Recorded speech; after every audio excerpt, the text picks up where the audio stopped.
Friends, இது வந்து நான் எப்படி வந்து ரேஷன் பொருளை வச்சு காசை வந்து சேர்த்து வைக்கிறேன்னு சொல்லி தான் உங்ககிட்ட வந்து சொல்லிக்கிறேனுங்க.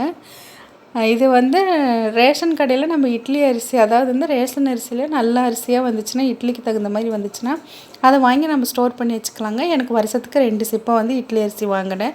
இப்போ நம்ம ரேஷன் அரிசி யூஸ் பண்ண தெரிஞ்சதுக்கப்புறம் எப்படி இட்லியெல்லாம் செய்யணும் அப்படின்னு மெத்தடெலாம் தெரிஞ்சதுக்கப்புறம் இப்போ நான் வாங்குறது இல்லைங்க. எனக்கு வருஷத்தில் இதில் ஒரு 2000 ரூபா வந்து மீதி ஆயிருங்க.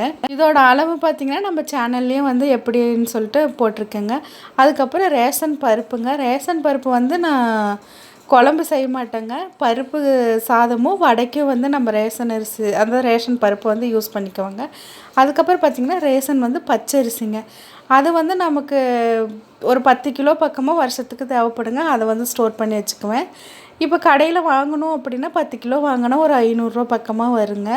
இப்போ நமக்கு 500 மீதி தாங்க. அதே மாதிரி ரேஷன் பாமாயிலுங்க.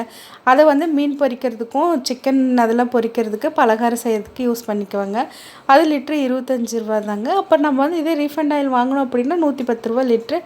அதில் வருஷத்துக்கு வந்து நமக்கு ஒரு 1000 வந்து மீதி ஆகுங்க. அப்புறம் சர்க்கரைங்க. எங்கள் வீட்டில் பார்த்தீங்கன்னா என்னோடய ஹஸ்பண்ட் மட்டும்தான் வந்து டீ குடிக்கிறனால எனக்கு அந்த சர்க்கரை பற்றி தெரியறதில்ல. நான் சர்க்கரை வாங்குறதில்ல. இல்லைன்னா அம்மா வாங்கினாங்கன்னா ஸ்வீட்டில் செய்கிறேன்னா அம்மா கொடுத்துருவாங்க. அதுலேயும் கொஞ்சம் வந்து காசு மீதி ஆகுங்க. இந்த மாதிரி தாங்க வருஷத்துக்கு பார்த்திங்கன்னா ரேஷன் கடை பொருள் வந்து நம்ம வாங்கி அதை மிச்சம் பண்ண ஒரு 3000 4000 பக்கம் ஆகுங்க. இப்போ நம்ம குழந்தைங்கள எங்கேயாச்சும் வெளியில் கூப்பிட்டு போகிறோம், ஒரு டூர் மாதிரி வருஷம் கூப்பிட்டு போகிறனாலும் கூட்டிகிட்டு போகலாம் ஒரு தடைக்கு.